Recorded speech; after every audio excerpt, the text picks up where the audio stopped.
I think a lot of times, without even realizing it, we can find ourselves living in an echo chamber, surrounding ourselves with people who only tell us the things we want to hear, consuming the content that happens to align with the things that we want to believe are true. But that's not necessarily the most helpful or honest way to live. In this video, we're going to talk about 7 harsh truths that you may not necessarily want to hear, but that you need to hear. Starting with, actually, for this first one, hang on a second, this is important.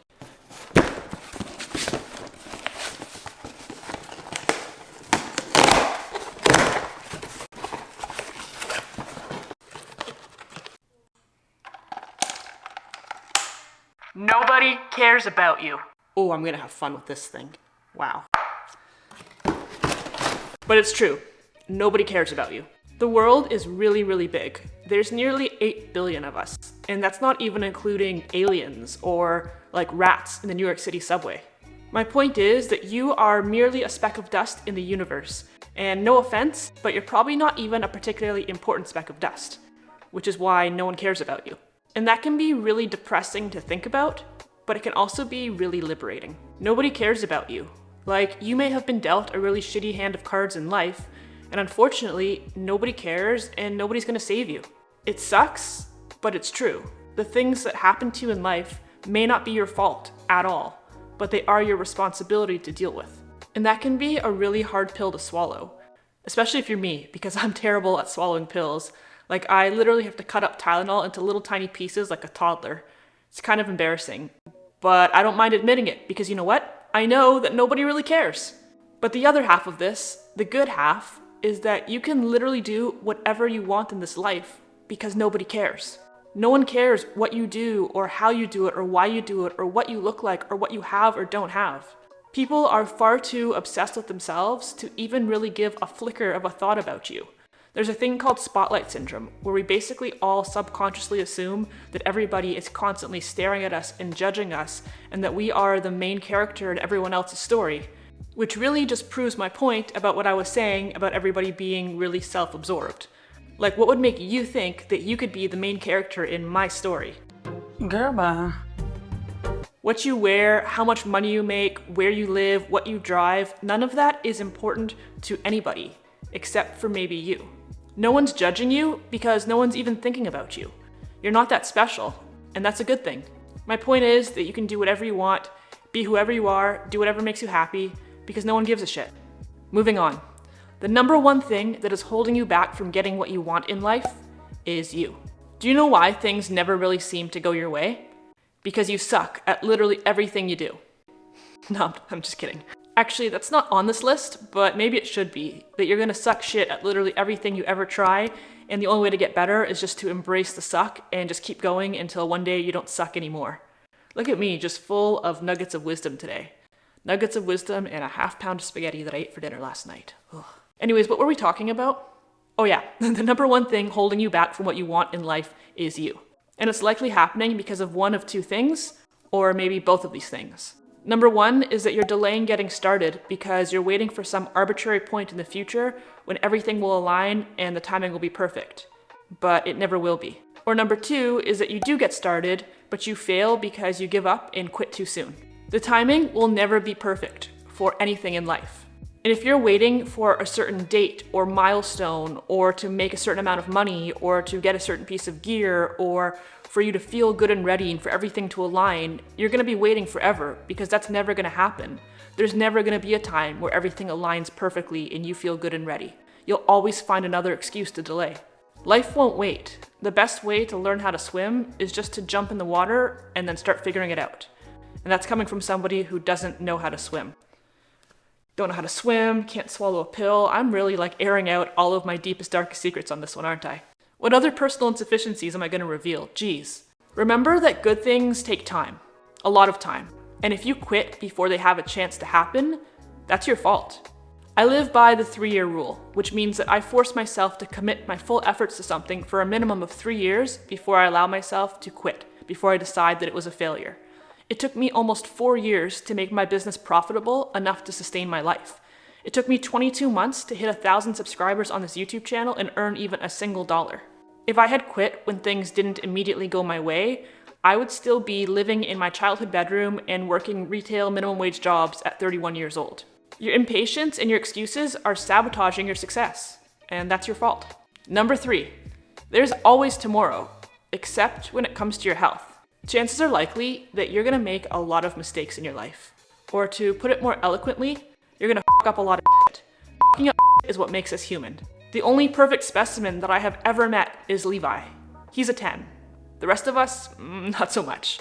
But the thing is that no matter what kind of terrible choices you make, whether you waste money on dumb shit, or you waste time on dumb shit, or you ruin friendships, or you ruin relationships, or you make it at 31 without knowing how to swim, there's always tomorrow and you can always fix those things.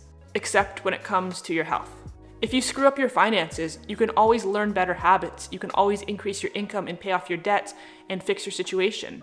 If you screw up relationships or friendships, you can always go back to those people and apologize and try to make amends. And at the very least, even if they don't accept your apology, you can carry those lessons forward with you for future relationships. But when it comes to your health, if you've spent decades abusing your body with terrible food or sedentary lifestyle, or drinking too much, or smoking, or vaping, or whatever else, while you can obviously quit those habits, a lot of the times, unfortunately, the damage has been done and it can't be reversed. So if you're gonna f up anything, just don't let it be your body.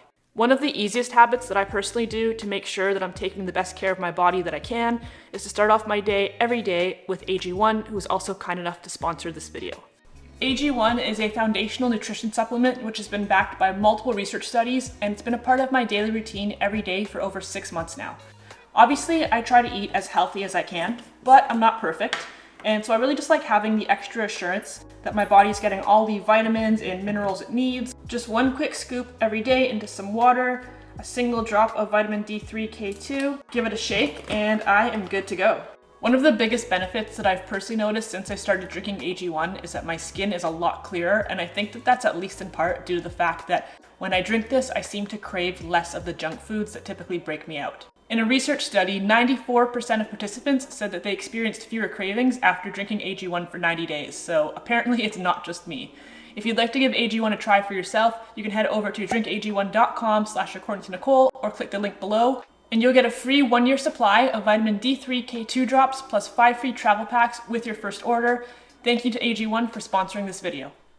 Number 4, some people are broke because of circumstances that are outside of their control, but most people are broke because they make poor choices. Is this going to be the most controversial one on the list? Maybe. First of all, I want to clarify and articulate the fact that I am talking about broke people, not poor people. I am not talking about genuinely poor people in underdeveloped countries who don't have access to clean drinking water or food or anything like that. I'm talking about people like you and I who live in rich countries, who have a Walmart on every block, who have a job, who have a credit card. People who are not genuinely poor, but who are broke, who are living paycheck to paycheck, who are in debt. Are there sometimes circumstances that are outside of your control that can lead you to this situation? Absolutely. Health problems, family issues, divorce, natural disaster, tragedy. There are a handful of things that can lead somebody to financial ruin despite their best efforts. But for most people, these are not the reasons they're broke. Most people are broke because they make shitty decisions with their career, with their spending habits, and with their lifestyle. If you choose to pursue a career that doesn't pay enough to afford you a dignified life, that's a poor choice. If you choose to finance a car that costs as much as you make in a year, that's a poor choice. If you choose to order DoorDash every night because you can't be bothered to cook, hold on, I have a thing for that. That's a poor choice. Oh my god. And if you choose to spend every moment of your life on Amazon ordering crap you don't need and charging it to a credit card that you can't pay off, you guessed it, that's a poor choice. There are a lot of people in the world who are legitimately victims of situations they can't control. But when you deliberately make poor choices and then act like a victim, not only are you disrespecting those people and lying to yourself, but you're ensuring that you will never be better off than you are today. Number 5, you have more control over your life than you've been led to believe. I am a political idealist. I believe that the government has a responsibility to protect the public from things like violence and poverty and corporate exploitation and environmental destruction. But I'm also a realist, and I know that if you sit around waiting for the president or the prime minister or Batman or whoever to save you, you're gonna have a problem. Oh plumber. There's a man here who thinks he can help you. Batman? No, he's a scientist. Batman's a scientist. It's not Batman. And that's true regardless of where you live or who's in power. At the end of the day, you have the autonomy to make decisions that can greatly improve or reduce your personal quality of life. You have the power to learn new things and pursue better opportunities. You have the power to decide how you spend your time and who you surround yourself with. You have the power to decide what you put in your body and generally what you want for your life in every way. But if you choose to spend your life as a passenger in someone else's car, don't be surprised when you end up upside down in a ditch. You have enough. Levi, please stop licking your wiener. The sound is nauseating. Dude, come on. Jeez. You have enough. I'm gonna be fully transparent with you guys here. I mean, I usually am, but even more so right now. Despite all of the videos that I make here on this channel about things like financial responsibility or minimalism or intentionality or any of that good stuff, despite all of that, I'm still a regular person. And as a regular person, I sometimes find myself thinking about things that I don't have that I wish that I did have, or wishing I had nicer things than what I do have. Sometimes I find myself fantasizing about how much better my life would be if I made a certain amount of money, or I find myself thinking about getting a nicer house and how I could maybe make that happen, or even sometimes wondering if I could somehow justify getting a newer car, despite everything that I've said about not caring at all about cars, which is totally true. But I think that it's common to look around and compare yourself to other people, and not necessarily even from a point of jealousy. Like, I don't have to be resentful or envious of someone else and what they have to just see that somebody has something nicer that maybe I would enjoy to have too.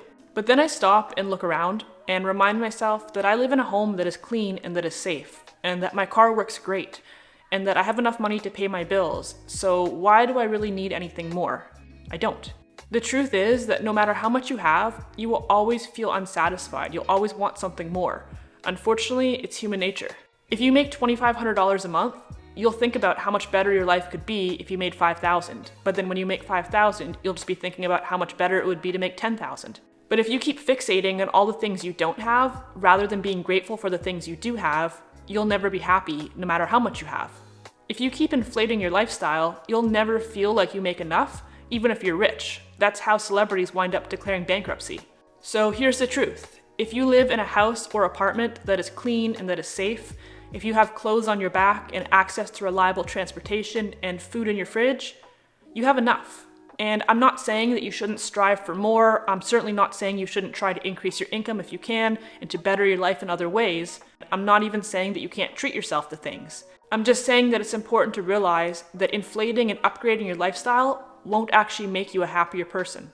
And on the contrary, putting additional financial stress on yourself by getting a more expensive house than you need, or a more expensive car than you need, or just buying a bunch of crap will actually make you more stressed out and less happy.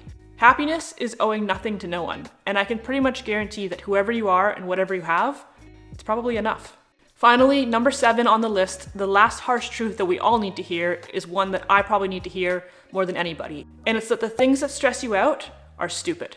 I have a really bad habit of allowing myself to get really worked up about a lot of really dumb shit. I wish that wasn't true, but unfortunately it is. I stress about being late for appointments when I'm stuck in traffic. I stress about getting these videos done in time to upload every weekend. I stress about having to have uncomfortable conversations with people, especially at work. I stress about waking up early. I stress about going to bed too late. I could go on forever, but do you know what all of these things have in common? They're stupid. The fact is that most of the things that stress us out on a daily basis are not even that important to begin with. Think about something that had you stressed out last week. Is it even still relevant right now? Have you even thought about it since it happened? Probably not. It's probably over by now, and you've probably forgotten about it entirely. But in the moment, it was hell. Something that I've started doing more recently when I feel myself becoming stressed is asking myself 2 questions. Number 1 is this going to matter in an hour, or in a day, or in a week, or in a year? Like, if I'm stuck in traffic right now on my way to an important appointment, I'm understandably stressed. But in an hour, am I still going to care? Probably not, because I'm going to get there, and even if I'm a little bit late, it's going to be what it's going to be, and it's going to be fine. And by tomorrow, I won't care at all. If I have to confront someone about something, I might feel really uncomfortable and really stressed out about it right now, but in a few days, that conversation will be done and it will be in the past, and I don't have to worry about it anymore. So by next week, this isn't even gonna be a stress factor anymore. And therefore, if it's not gonna matter later today or tomorrow or next week or next month, does it really need to matter right now? Is it really worth getting stressed out about? And the second thing that I ask myself is, what is the worst possible scenario that could happen? What is the worst possible outcome? A lot of the times, if you really dig into the depths of a situation and you ask yourself, if everything went to shit, if this went as poorly as it possibly could go, what would happen? You'll find out that the worst possible scenario often isn't even that big of a deal. Most of the things that stress you out are stupid, and if you can fully absorb and accept that, you'll get stressed out a lot less often. Because most things in life are just not that serious and not that important. Anyways, that's all I got for you guys today. This is a video that I truly wanted to make as much for myself as I did for you guys, and I'm very curious to hear your thoughts as always. Let me know in the comment section what you think, and let me know some other harsh truths that you think everybody needs to hear. If you enjoyed this video at all, please go ahead and hit that like button. Feel free to subscribe if you haven't done so yet. You can follow me on Instagram at according_to_Nicole. Other than that, thank you guys so much as always for watching. Take care, and I'll see you next week. Hold on, one more thing. Hit the like button. This is the best $20 I have ever spent in my entire life. Oh my god, I'm gonna have so much fun with this. I love you. I love you so much. You're my bestie friend? Are you my bestie friend? Oh, I love you. Are you the cutest thing I've ever seen? I think you might be the cutest thing I've ever seen, at least in a very long time. Who's my bestie boy? Are you my bestie boy? Can I get another head tilt? Thank you. You're so cute. You're so cute.